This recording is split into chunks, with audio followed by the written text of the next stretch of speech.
स्वागत है आप सभी का निशा साइंस ट्रिक में।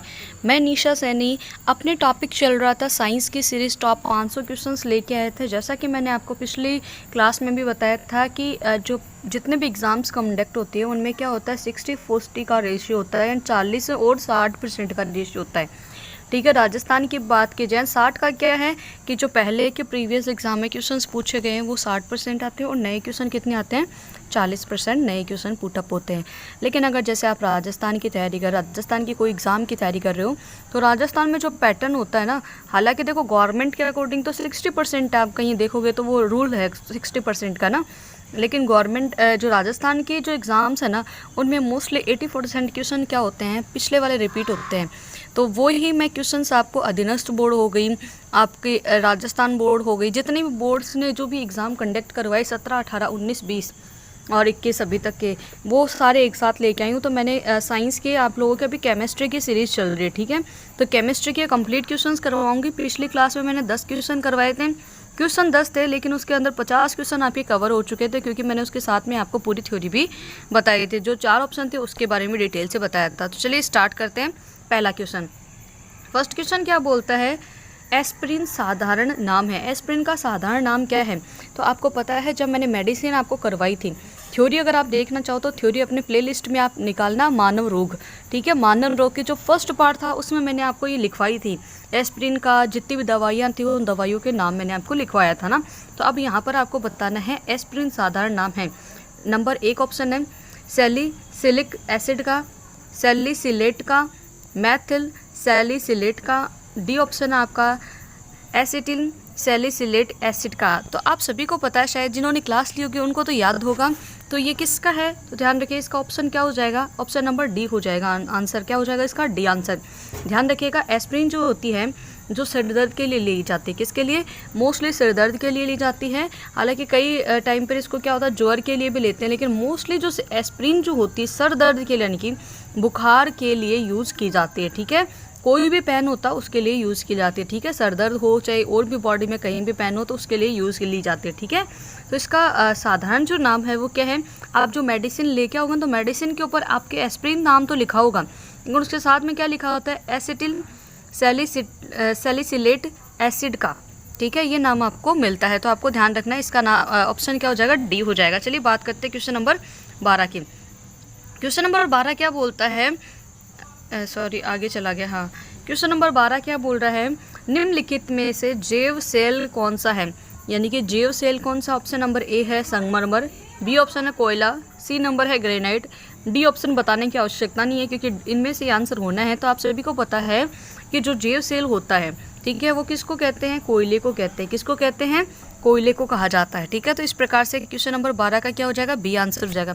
ध्यान रखिएगा ये क्वेश्चन अगर आप लिखते हो तो सबसे ज़्यादा बेस्ट है, अगर आप नहीं लिख रहे हो तो इनको 2-3 बार रिवाइज ज़रूर करिएगा क्योंकि ये वो क्वेश्चन जो एग्ज़ाम में हूबहू रिपीट होते हैं। आप भी यहाँ पर भी देखोगे सेम टू सेम क्वेश्चन बार बार में रिपीट होंगे ना। पेपर उठा के देखिएगा, किसी को डाउट हो रहा है कि ये क्वेश्चन है क्या रियल में, तो आप क्या करना, पेपर उठाना कोई भी एग्ज़ाम का जो अभी हाल ही में एग्ज़ाम लगी होगी तो इनमें से क्वेश्चन मिलेगा आपको। ठीक है, साइंस में। तो चलिए आगे बात करते हैं क्वेश्चन नंबर 13।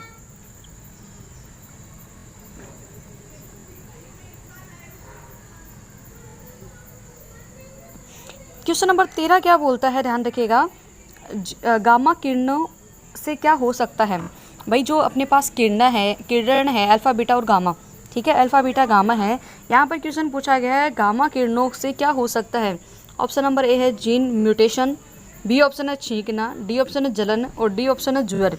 अब देखो ये तो नॉर्मल है, कोई भी इसको डायरेक्ट आंसर कर सकता है जो ऑप्शन है। ध्यान रखिए जो मैंने ऑप्शन अपनी मर्जी से नहीं लगाए, जो एग्ज़ाम में पूछे गए हैं उन्हीं पेपर्स का जो मैंने उठा के उसकी कॉपी की है बस। ठीक है, क्वेश्चंस को तो ध्यान रखिए। जीन म्यूटेशन, इसका आंसर क्या हो जाएगा? Gene mutation. अब जीन म्यूटेशन का मतलब क्या होता है? ध्यान रखिएगा, जो गामा किरणें हैं उनसे क्या होता है, अपना जो जीन है, ठीक है, अपने जो डीएनए होते हैं, डीएनए के ऊपर अंदर क्या होता है? जीन्स होते हैं। ठीक है, तो ये जीन्स में क्या होता है? इनमें चेंजिंग होने लग जाता है। अगर अपने जीन में अगर कोई चेंजिंग हो गया तो क्या होगा? अगली जो पीढ़ी होगी उसमें भी क्या होगा? चेंजिंग आएगा। ये बात आपको ध्यान रखना है। तो कमेंट करके बताइएगा जो डीएनए है डीएनए का द्विकुंडली मॉडल किसने और कब प्रस्तुत किया था? ध्यान रखिएगा, एलडीसी वाले एग्जाम में आया था, ठीक है। एलडीसी जो लगी थी आपकी एग्जाम 2017 में, उसके अंदर क्वेश्चन आया था डीएनए की द्विकुंडली मॉडल किसने और कब प्रस्तुत किया था, ये क्वेश्चन आ चुका था, तो ध्यान रखिएगा। आगे बात करते हैं क्वेश्चन नंबर 14। क्वेश्चन नंबर 14 देखो दोबारा से रिपीट हो चुका है। देखो मैंने अभी आपको बोला था कि क्वेश्चंस क्या है, वही है जो पहले एग्जाम में पूछा गया है, वही मैंने टाइप किए, ठीक है। तो क्वेश्चन नंबर 14 क्या बोलता है, एस्पिरिन का रासायनिक नाम क्या है? अभी मैंने आपको बताया था, ठीक है। क्या होता है इसका, एस्पिरिन का रासायनिक नाम क्या है? रासायनिक नाम वो क्या था, साधारण नाम था। ध्यान रखिएगा, थोड़ी रिपीट नहीं है। देखो उसमें क्या था, एस्पिरिन का साधारण नाम पूछा था। अगर आपसे साधारण नाम पूछे तब तो क्या था, एसिटिलिक सैलिसिलेट एसिड का है, ठीक है। लेकिन अगर आपसे पूछ ले रासायनिक नाम क्या है, तब आप रासायनिक नाम क्या होगा, तो ध्यान रखिएगा ऑप्शन आपके पास में है 4। तो आप ध्यान रखिएगा इसका क्या होती है, इसमें एल्किल संरचना बनती है ना, तो आपको एल्किल से याद रखना एल्किल सैलिसिलिक एसिड होगा, ठीक है। इसमें एल्किल संरचना है तो एल्किल से इसका नाम बन चुका है, ठीक है। तो चलिए बात करते हैं क्वेश्चन नंबर 15। क्वेश्चन नंबर 15 की बात करते हैं, निम्नलिखित में से वह कौन सी गैस है जिसे, थोड़ा सा ऊपर करते हैं ताकि ऑप्शन सारे दिख जाए एक साथ। निम्नलिखित में से वह कौन सी गैस है जिसे एक्वालंग्स में गोताखोरों द्वारा सांस लेने के लिए ऑक्सीजन में मिलाया जाता है? ध्यान रखिए, ये क्वेश्चन जिन्होंने पिछली क्लास देखी है ना, तो उनको ये क्वेश्चन याद होगा, क्योंकि ये का सेम टू सेम क्वेश्चन है। उस टाइम पे आया था जो श्वसन जो क्रिया थी उसके लिए आया था, हॉस्पिटल से संबंधित क्वेश्चन आया था, और उस टाइम मैंने आपको बताया था कि इस तरीके से भी क्वेश्चन केमिस्ट्री में पूछा जा सकता है, ठीक है। तो वो का वही क्वेश्चन रिपीट है, बस इसकी लैंग्वेज चेंज है, ठीक है। उस टाइम गोताखोर नहीं था, उस टाइम क्या था, जो सिलेंडर है, जो अपने ऑक्सीजन के सिलेंडर है उसके अंदर पूछ लिया था, यहाँ गोताखोर के बारे में पूछ लिया। तो ऑक्सीजन के साथ में कौन सी गैस मिलाई जाती है? ऑप्शन नंबर ए है मीथेन, बी ऑप्शन है नाइट्रोजन, सी ऑप्शन है हीलियम, और डी ऑप्शन क्या है, हाइड्रोजन, ठीक है। तो आप सभी को पता है इसमें कौन सी गैस मिलाते हैं, अक्रिय गैस मिलाते हैं। कौन सी मिलाते हैं? अक्रिय गैस, जो किसी से क्रिया ना करे, ठीक है। अब यहाँ मीथेन तो मिलाएंगे नहीं, ठीक है। हाइड्रोजन मिलाएंगे नहीं, क्योंकि क्या है, ज्वलनशील गैस है। नाइट्रोजन का भी यूज़ नहीं करते, किसका करेंगे, हीलियम का यूज़ करते, He का यूज़ करते हैं। किसका करते हैं? हीलियम का यूज़ करते हैं, जिसका प्रतीक चिन्ह क्या होता है, He होता है। तो ऑक्सीजन प्लस हीलियम क्या होती है, हीलियम क्या होती है, हल्की होती है, ध्यान रखिएगा, और किसी से क्रिया नहीं करती है। तो हीलियम का काम क्या होता है, ये इसको ऊपर, जो अपने लंग्स होते हैं उनको ऊपर उठाने का काम करते हैं, ठीक है। तो वो अगर आपसे पूछ ले हॉस्पिटलों में कृत्रिम श्वसन के लिए जो सिलेंडर होते हैं उनमें कौन कौन से गैस होते हैं, तो ऑक्सीजन प्लस हीलियम भरी होती है, ठीक है।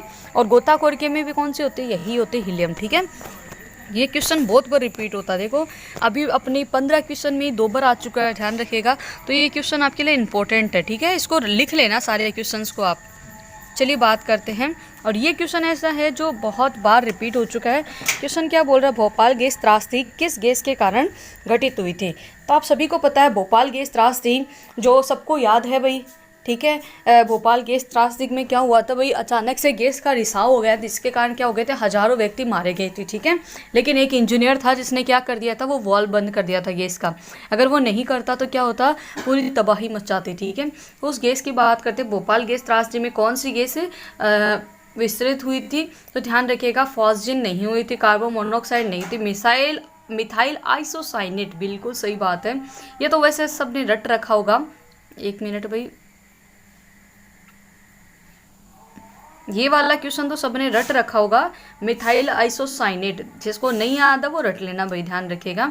मिथाइल आइसोसाइनेट क्या हुई थी, भोपाल गैस त्रासदी में हुई थी, ध्यान रखिएगा। भोपाल नामक स्थान पे क्या हुई थी, एक फैक्ट्री में अचानक से मिथाइल आइसोसाइनेट की बात की जाए तो इसका रिसाव होने लगा था, जिसके कारण क्या हुआ था, हजारों व्यक्ति मर चुके थे उसमें काम करने वाले। तो उसी गैस के बारे में, इस कांड के बारे में आता, ध्यान रखिए, हिस्ट्री में आता है जैसे कांड कौन से हुए, वैसे अपने साइंस में भी एक है भोपाल गैस त्रासदी। अगर आपको पसंद आया तो प्लीज़ वीडियो को लाइक करते जाइएगा। अगली बात करते हैं, बारूद का मिश्रण होता है। भाई क्वेश्चन क्या है, बारूद का मिश्रण होता है। ऑप्शन नंबर ए है बालू और TNT का बना होता है, बी ऑप्शन है TNT और चारकोल का बना होता है, सी ऑप्शन है नाइट्रर सल्फर और चारकोल का बना होता है, डी ऑप्शन आपके पास में क्या, सल्फर बालू और चारकोल का बना होता है। देखो ये कुछ क्वेश्चन ऐसे होते हैं जो आपको याद करने होते हैं, ठीक है। तो ध्यान रखिएगा, जो बारूद होता है ना, तो बारूद किसका बना होता है, ध्यान रखिएगा, नाइट्रर सल्फर और चारकोल का बना होता है। ये क्वेश्चन आ चुका है एग्जाम के अंदर, ठीक है। तो ध्यान रखिएगा, नाइट्रम सल्फर और चारकोल का बना होता है। चलिए बात करते हैं क्वेश्चन नंबर नेक्स्ट के, क्वेश्चन नंबर 18 आ जाता है, ठीक है।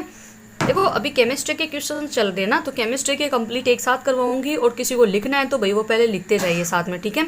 अगर किसी को स्पीड कम लग रही है तो प्लीज़ स्पीड बढ़ा के देखें, और किसी को स्पीड ज़्यादा लग रही है तो आप स्लो करके भी देख सकते हो, ठीक है।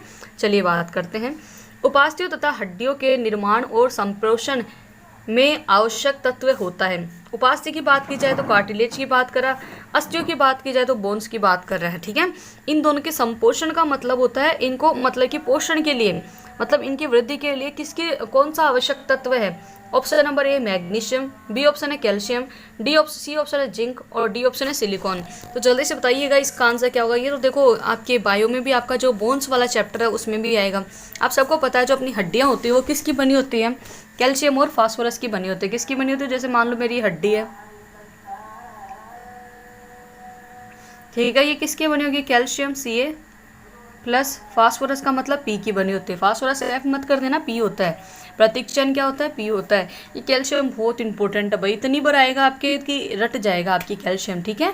तो ध्यान रखिएगा, अपनी जो हड्डियां होती है वो किसकी बनी होती है, कैल्शियम यानी कि Ca की बनी होती है। किसकी बनी होती है, कैल्शियम। अगर फास्फोरस आता तो अपन फास्फोरस आंसर करके आ जाती है, ध्यान रखिएगा। अगर आपसे यहाँ क्वेश्चन पूछ ले, हड्डियाँ जो होती है हड्डियाँ चमकने लग जाती है, ठीक है। हड्डियों में आपने देखा होगा जंगलों में कई बार आग लग जाती है। आग लगने का कारण क्या है भाई, जीके की बात करें तो वो अलग होता है, ठीक है, वो एक पत्ता होता है उसकी बात है। अब यहाँ पर बात की जाए, अपने बात की जाए तो कौन सा है, फास्फोरस है, क्योंकि ध्यान रखिए फास्फोरस क्या है, एक ज्वलनशील है, ठीक है, एक अधातु है, ये भी ध्यान रखना है, ठीक है। मैग्नीशियम की बात की जाए, मैग्नीशियम का प्रतीक चिन्ह क्या होता है, मैं थोड़ा सा कलर चेंज कर लेती हूँ। मैग्नीशियम मतलब Mg की बात करते हैं, Mg। मैग्नीशियम जो होता है, जैसे आप क्वेश्चन सीधा सीधा पिछली बार रिट में पूछा गया था, हालांकि आपकी बायोलॉजी में आ जाएगा ये क्वेश्चन आगे, या फिर हो सकता है इन्हीं में आ जाए, ठीक है।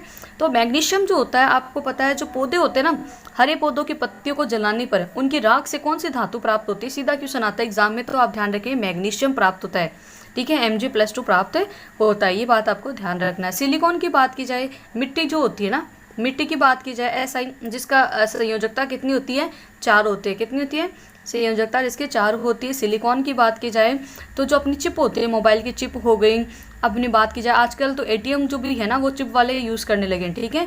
एटीएम की बात की जाए, मोबाइल चिप बात की जाए, आपकी सिम हो गई, सब की सब किसकी बनी होती है, सिलिकॉन की बनी होती है। और सिलिकॉन कहाँ पाई जाती है, ध्यान रखिए अपनी मिट्टी में पाई जाती है। तो इस प्रकार से इस क्वेश्चन का मैंने पूरा आपको डिटेल में बताया है। चलिए बात करते हैं क्वेश्चन नंबर 19, बहुत इंपॉर्टेंट क्वेश्चन है। ये ऐसा क्वेश्चन है कि अलग अलग तरीके से आपसे पूछा जाएगा, ठीक है। क्वेश्चन नंबर 19 क्या बोलता है, फियोन गैस का प्रयोग निम्नलिखित में से किस रूप में किया जाता है। सबसे पहले तो बात ये फियोन, ध्यान रखिएगा, अभी जो आपकी ये डी ग्रुप वाली एग्जाम लगी थी ना थोड़ा दिन पहले, मतलब NTPCL वाली, डी ग्रुप की तो आने वाली है ना, डी ग्रुप के लिए तो बहुत इंपॉर्टेंट है ये वाला क्वेश्चन। ऐसा क्वेश्चन है जो साइंस का सबसे ज़्यादा रेलवे के अंदर पूछा जाता है, ठीक है।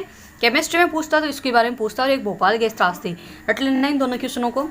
तो फियोन गैस जो है ना उसका उपयोग किस में करते हैं, ध्यान रखिए, कीटनाशक के रूप में, शाकनाशी के रूप में, प्रशीतक के रूप में, कवकनाशी के रूप में, ठीक है। तो फियोन की बात की जाए, सबसे पहले बात करते हैं फियोन होती क्या है। तो आप सभी को पता CFC को क्या बोलते हैं, फियोन बोलते हैं। अब यहाँ पे मेरे ख्याल से सबको याद आ गया होगा CFC का मतलब, CFC वही है क्लोरोफ्लोरोकार्बन। क्या है, क्लोरोफ्लोरोकार्बन। क्लोरोफ्लोरोकार्बन को क्या कहते हैं, CFC, जो किस में भरी होती है, आपने प्रशीतक में। प्रशीतक बोले तो फ्रिज हो गई, AC हो गई, इन सब में कौन सी गैस काम में लिया जाता है, फियोन गैस करते हैं। आपको कमेंट करना है कि वर्तमान में देखो ये फियोन गैस जो है ना, ये अपनी ओजोन परत को बहुत ज़्यादा नुकसान पहुंचा रही है ना।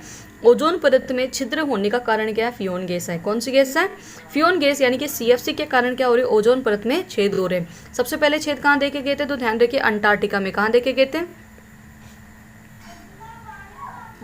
अंटार्कटिका में सबसे पहले छेद देखे गए थे, ठीक है, होल जो देखे गए थे ओजोन परत पे, ठीक है। वो किस कौन सी गैस के कारण, CFC के कारण। तो इसकी जगह आजकल वर्तमान में जो अपने मिल रहे हैं, जो फ्रिज हो गई, जो AC हो गई, उनमें कौन सी गैस भरी जाती है प्रशीतक के रूप में, तो ध्यान रखिएगा HFC जो गैस है वो क्या करते, नुकसान नहीं पहुंचाती, ध्यान रखिए। H का मतलब होता है हाइड्रो, क्या होता है हाइड्रो, एफ का मतलब फ्लोरो, सी का मतलब कार्बन। ठीक है, यहाँ पर एक सी का मान क्या कर दिया गया, कम कर दिया गया। तो ध्यान रखिएगा। तो आपको पता चल गया फ्रिज वगैरह में, तो फ्रिज में तो किसके लिए भी, कूलिंग के लिए। तो कूलिंग का मतलब आंसर क्या हो जाएगा, प्रशीतक हो जाएगा। क्या हो जाएगा, प्रशीतक के लिए इसका यूज़ करते हैं। तो मेरे ख्याल से अगर समझ में आ रहा है तो प्लीज़ कमेंट करिएगा और लाइक करिएगा। ठीक है, शेयर तो करते हो नहीं, पर फिर भी आप करना भाई। चलो यही क्वेश्चन आ गया दोबारा से। देखो पहले जो क्वेश्चन पूछा ना वो तरीका अलग था, बस आंसर सेम टू सेम है। मैंने हालांकि अभी बता दिया आपको, फिर भी ध्यान रखिएगा। क्वेश्चन क्या है 20 नंबर का, ओजोन में होती है। ऑप्शन है केवल ऑक्सीजन, ऑक्सीजन और नाइट्रोजन। सी ऑप्शन क्या है आपका, हाइड्रोजन और कार्बन। डी ऑप्शन क्या है आपके पास में, ऑक्सीजन और कार्बन। तो आपको पता है जो ओजोन होती है, चलो मैं इसका लिख देती हूँ, थोड़ा सा बताती हूँ। ओजोन की बात की जाए तो ओजोन का सूत्र क्या होता है, O3 होता है। क्या होता है, O3। क्या इसमें नाइट्रोजन दिख रही है आपको भाई, ओजोन की मैं बात करूँ, O3, ये लो O3। O3 को क्या बोलते हैं, ओजोन बोलते हैं। ठीक है, क्या बोलते हैं, ओजोन। क्या इसमें कहीं आपको नाइट्रोजन दिख रही है, क्या कहीं और कोई गैस दिख रही है। O3 का मतलब वो ऑक्सीजन है, तो इसमें क्या पाई जाती है, केवल और केवल ऑक्सीजन पाई जाती है। और ओजोन गैस को नुकसान कौन पहुंचाता है, तो ध्यान रखिए CFC, जिसको क्या कहते हैं, फ्रियोन कहते हैं। ठीक है, ये बात आपको ध्यान रखना है। चलिए क्वेश्चन नंबर नेक्स्ट की बात करते हैं। ध्यान रखिए 500 क्वेश्चन है, 500 क्वेश्चन को मैंने डिवाइड कर रखे हैं फिजिक्स, केमिस्ट्री और बायो के अंदर। ठीक है, अगर आप कोई भी एग्जाम दे, जैसे NTPCL की आने वाली है जिसमें क्वेश्चन के साइंस के 25 क्वेश्चन आने वाले हैं, तो वो बच्चे प्लीज़ इनको ज़रूर देखिएगा जाए। ठीक है, तो चलिए बात करते हैं। आ गया दोबारा सेम टू सेम क्वेश्चन, ये आ गया, कुछ भी चेंजिंग नहीं है, बस उसमें पूछ लिया फियोन क्या है, यहाँ ये पूछ लिया प्रशीतक फियोन है।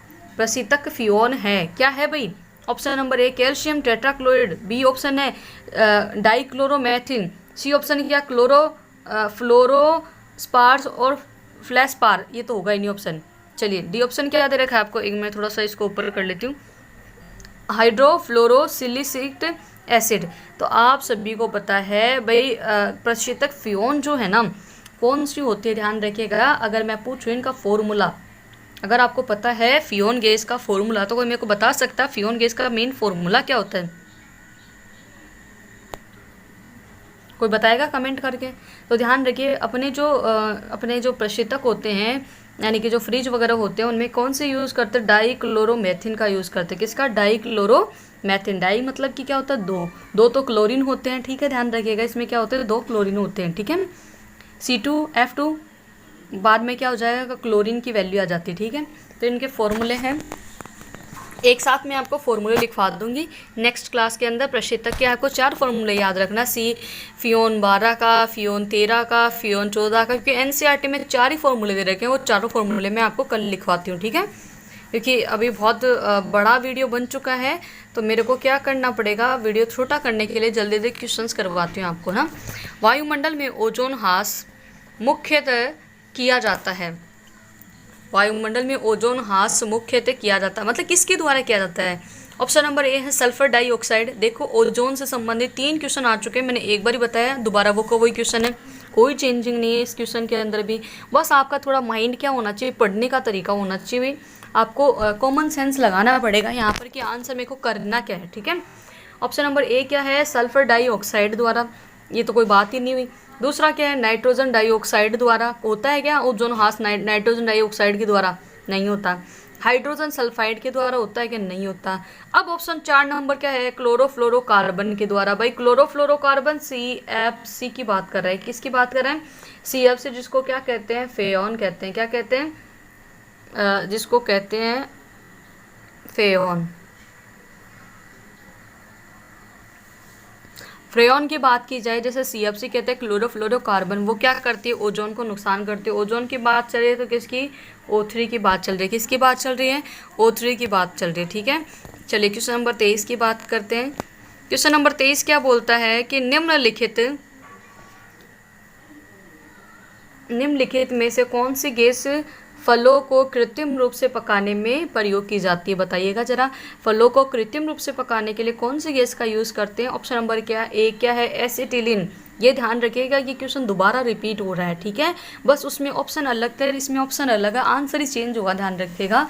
बाकी क्वेश्चन सेम टू सेम है। वहाँ था हरे जो अपने फल है ना, हरे फलों को पकाने के लिए कौन सी गैस का यूज़ करते हैं? यहाँ सीधा आ गया, फलों को पकाने के लिए, कृत्रिम रूप से पकाने के लिए कौन सी गैस का यूज़ करते हैं? एसिटिलीन, एथिलीन, मीथेन और इथेन। जल्दी से कमेंट करिएगा आंसर क्या होगा। मैंने बताया भी था आप लोगों को, तो आप सभी को पता। अब यहाँ पर एथिलीन होता ना तब तो उसका आंसर कर देते, लेकिन यहाँ पर नहीं है, तो इसका आंसर क्या हो जाएगा? ध्यान रखिएगा, इथलीन हो जाएगा। क्या हो जाएगा? इथलीन हो जाएगा। ठीक है, ये लिखने में ऐसे कर दिया है, बाकी इथलीन होगा। ठीक है, चलिए बात करते हैं क्वेश्चन नंबर 24 की। क्वेश्चन नंबर 24 क्या बोलता है?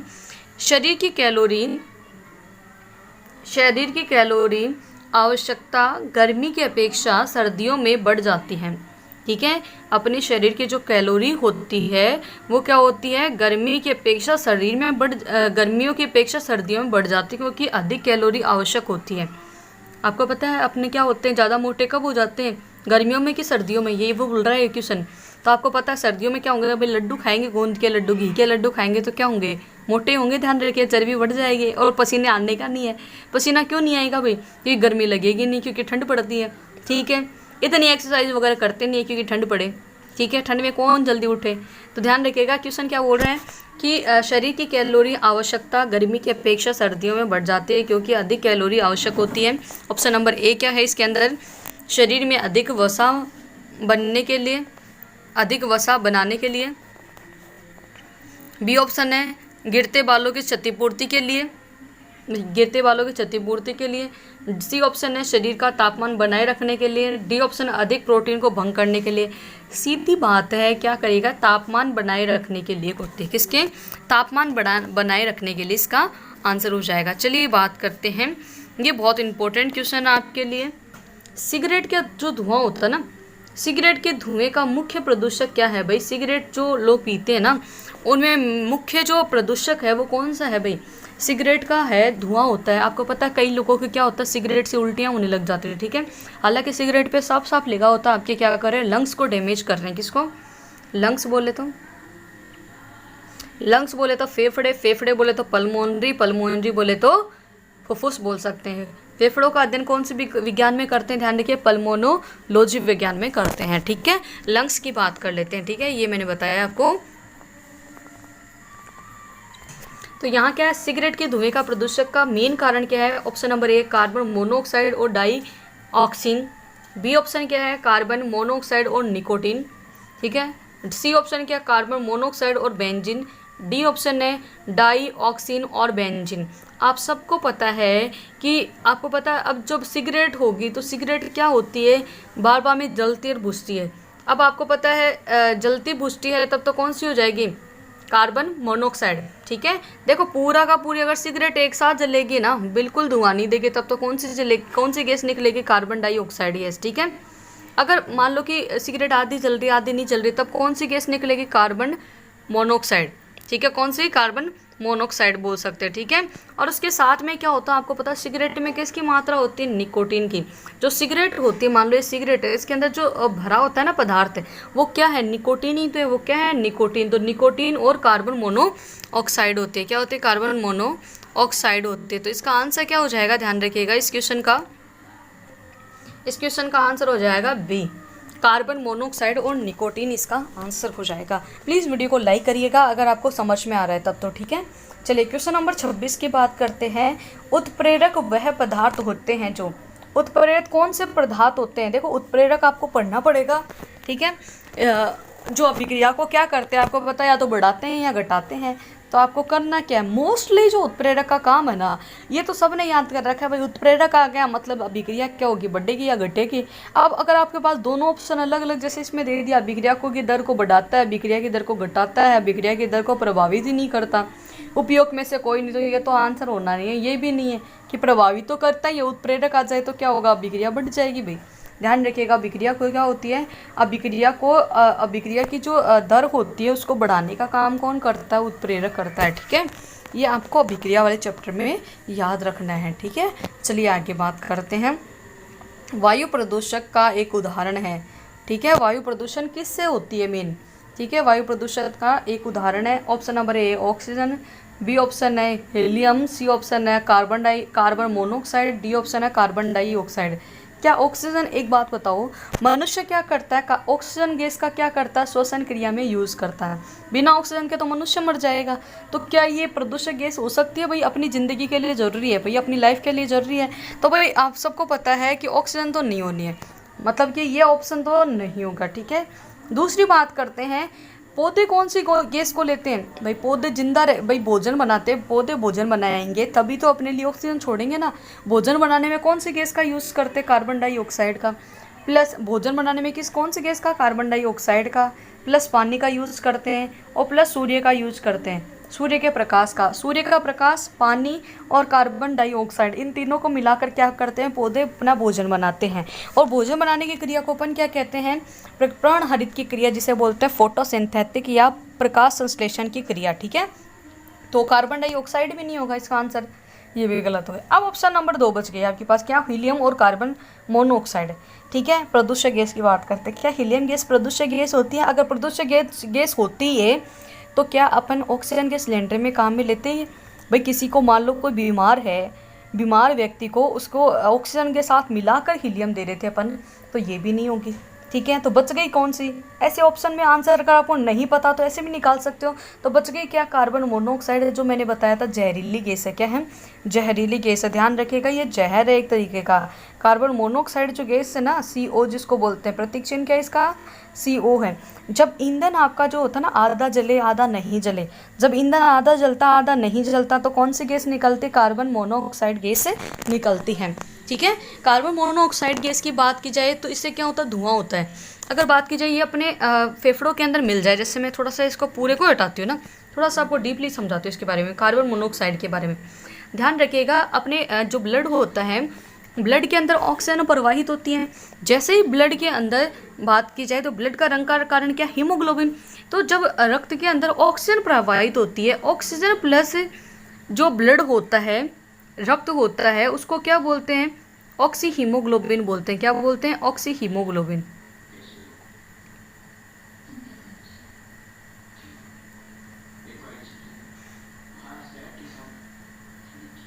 ऑक्सी हीमोग्लोबिन बोलते हैं, ध्यान रखिएगा। जब रक्त के अंदर ऑक्सीजन मिलनी होती है तो उसको क्या बोलते हैं? ऑक्सी हीमोग्लोबिन, जो अपनी नॉर्मल अवस्था में है, ठीक है। अब ये अपने अंदर कौन सा? ऑक्सी हीमोग्लोबिन, अपन एकदम स्वस्थ है, अपने कोई प्रॉब्लम नहीं है, ठीक है। लेकिन अगर बात की जाए ऑक्सीजन की जगह रक्त में क्या मिल जाए? भाई मैं पूरा ही रफ ही कर देती हूँ, पूरा एक साथ ही। मान लो कि ऑक्सीजन है, ठीक है, ऑक्सीजन के साथ में क्या मिल गया? भाई जो आपका हीमोग्लोबिन है ना,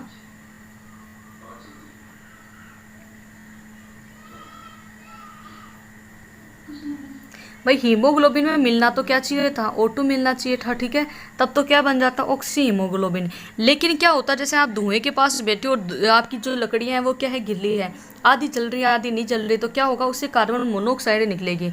तो ये कार्बन मोनोऑक्साइड जो है ना, CO, कार्बन मोनोऑक्साइड है ना, ये हीमोग्लोबिन के साथ बहुत जल्दी जुड़ जाएगी, ठीक है। ऑक्सीजन को निकाल देगी, खुद जुड़ जाएगी। और जैसे ही हीमोग्लोबिन कार्बन मोनोऑक्साइड के साथ जुड़ती है ना, तो क्या बना लेती है? ध्यान रखिए, कार्बोक्सी हीमोग्लोबिन बनाती है। क्या बनाती है? कार्बोक्सी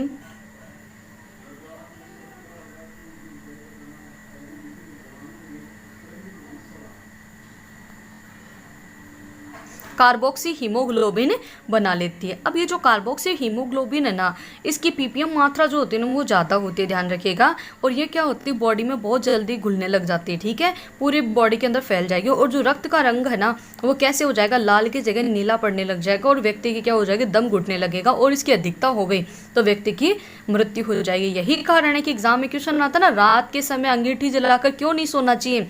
कार्बोक्सी हीमोग्लोबिन बन जाता है, जिसके कारण क्या होता है? व्यक्ति की मृत्यु हो जाती है। यानी कि सबसे ज़्यादा प्रदूषक गैस कौन सी है? कार्बन डाइऑक्साइड पे लग गया क्या आंसर? Carbon monoxide. कौन सी है? कार्बन मोनोऑक्साइड है, ठीक है। ये ध्यान रखना, ये बहुत इंपॉर्टेंट क्वेश्चन है। वैसे तो देखो ये जितने क्वेश्चन है ना, वो सारे के सारे एकदम बोलते हैं ना, इंपॉर्टेंट क्वेश्चन नहीं है, बहुत ज़्यादा इंपॉर्टेंट है कि आपके एग्जाम में आपको साइंस के जो आपके NTPCL की जो तैयारी कर रहे हैं ना, और केमिस्ट्री की बात की जाए तो एकदम एज इट इज़ आ जाएगा। किसी को बहुत इजी लग रहे होंगे ना क्वेश्चन कि मैडम ये क्या करवा रहे हैं, तो ध्यान रखिए, आप पेपर उठाइएगा, पेपर में आपको हूबहू क्वेश्चन मिल जाएंगे, ठीक है। क्योंकि प्रीवियस एग्जाम के पेपर से मैंने उठाए और कोई अलग से नहीं लिया, ठीक है। चलिए बात करते हैं क्वेश्चन नंबर 28 क्या है? तंबाकू का धुआं स्वास्थ्य के लिए हानिकारक है क्योंकि उसमें क्या होता है? भाई तंबाकू की बात की जाए, न्यूज़पेपर में, टीवी में ऐड आता है भाई तंबाकू का यूज़ ना की जाए, क्योंकि इसमें क्या होती है, निकोटीन की मात्रा होती है। क्या होती है? निकोटीन की मात्रा। देखते हैं ऑप्शन में है क्या ये, अगर है तो ठीक है, ये आंसर है। तंबाकू का धुआं स्वास्थ्य के लिए हानिकारक है क्योंकि उसमें कार्बन मोनोऑक्साइड होती है, नहीं। ठीक है, कार्बन मोनोऑक्साइड बी ऑप्शन क्या, और इसके अंदर निकोटीन होती है। सी ऑप्शन है इसमें पॉलीसाइक्लिन एरोमेटिक हाइड्रोकार्बन होते हैं। ये तो इतना बड़ा नाम है, नहीं होना। कई की बच्चे तो क्या बड़ा नाम दे के आंसर करते थे, नहीं भाई बड़ा नाम दे के आंसर नहीं करना है। मेथालाइन ये भी नहीं होगा। तो आप सभी को पता है निकोटीन होता है, क्या होता है, निकोटीन जो होता है ना तंबाकू में पाया जाता है। ठीक है, वैसे तंबाकू में एक रोग भी होता है, जैसे क्या बोलते हैं, मोजेक रोग। क्या होता है? मोजेक रोग होता है। ठीक है, वो भी याद रखना। नेक्स्ट क्वेश्चन बात कर लेते हैं अपन। क्वेश्चन नंबर 29 क्या बोलता है, खाद्य परीक्षण के रूप में सबसे अधिक प्रयोग होने वाला पदार्थ कौन सा है? ठीक है, option number A sodium carbonate, B option है टार्टरिक एसिड, सी ऑप्शन है एसिटिक एसिड, डी ऑप्शन क्या है आपका, मैं थोड़ा ऊपर करती हूँ इसको तब दिखेगा। डी ऑप्शन है बेंजोइक एसिड का सोडियम लवण। तो आप सबको पता है सोडियम कार्बोनेट तो होना नहीं है, टार्टरिक एसिड नहीं होना है, एसिटिक एसिड में नहीं होना। ध्यान रखिए, एसिड में आपको मैं करवाऊंगी, ध्यान रखिएगा। ये टॉपिक्स जो है ना, अभी मैंने केमिस्ट्री का जो वीडियो है ना, थ्योरी वाले वीडियो नहीं करवाए, इसलिए मैंने क्वेश्चन पहले इनके केमिस्ट्री के ले लिए। ठीक है, अब ये आप अगर बायो में देखना चाहो तो बायो के लगभग वीडियो ऑनलाइन आपको अवेलेबल है। ठीक है, आप उनको देख सकते हो। कंप्यूटर के क्वेश्चंस की सीरीज भी आपके चली हुई है जो पिछले एग्जामों में आए हुए थे। ठीक है, तो इसका आंसर क्या हो जाएगा, बेंजोइक एसिड का सोडियम लवण होता है। ठीक है, खाद्य परीक्षण के रूप में करते हैं। वैसे और किसका यूज़ करते हैं खाद्य परीक्षण के रूप में, आपको पता है चिप्स की थैलियाँ होती है ना, उसमें कौन सी गैस होती है, नाइट्रोजन गैस होती है। कौन सी? Nitrogen gas. वो भी किस में करते हैं, खाद्य परीक्षण के रूप में ही करते हैं। ये बात आपको ध्यान रखनी है। और जो अपने कोल्ड ड्रिंक होते हैं ना, उसमें क्या करते हैं, कार्बन डाइऑक्साइड का यूज़ करते हैं। ठीक है, नेक्स्ट क्वेश्चन 30 नंबर क्वेश्चन और आज का लास्ट क्वेश्चन, वह जीव कौन सा है जो वायु प्रदूषण को मॉनिटर करता है? ठीक है, वायु प्रदूषण को मॉनिटर करता है। ठीक है, मॉनिटर का मतलब जांचता वायु प्रदूषण को। ठीक है, तो बात करते हैं ऑप्शन नंबर ए बैक्टीरिया, लाइकेन, शैवाल या फंजाई। तो आप सबको पता कौन है भाई, लाइकेन है। कौन है? लाइकेन है। बहुत इंपॉर्टेंट बात है, कौन है? लाइकेन। तो इसका आंसर क्या हो जाएगा, लाइकेन है। ठीक है, ये फंजाई, शैवाल, बैक्टीरिया मत करके आ जाना। ठीक है, वैसे बैक्टीरिया की खोज किसने की थी तो आप सबको पता है, एंटोनी वॉन ल्यूवेनहॉक ने 1674 में की थी। ठीक है, ये बात आपको ध्यान रखना है। क्वेश्चन बहुत सारे, 500 की पूरी सीरीज़ है। ठीक है, तो आप वीडियो को लाइक करिएगा, शेयर करिएगा, और हाँ प्लीज़ इसको शेयर जरूर करिएगा। और एक बार लाइक करने में कुछ नहीं जाता है, और हाँ लाइक ना भी करो तो कोई दिक्कत नहीं, इन क्वेश्चंस को ज़रूर आप लिख लेना, इच्छा हो तो लिख लेना, वरना आप लोग इसको 2-3 बार रिपीट कर लेना, आपको याद हो जाए, क्योंकि ये बहुत ही इंपॉर्टेंट क्वेश्चन है। ध्यान रखिएगा, मैंने बताया था 60-40 का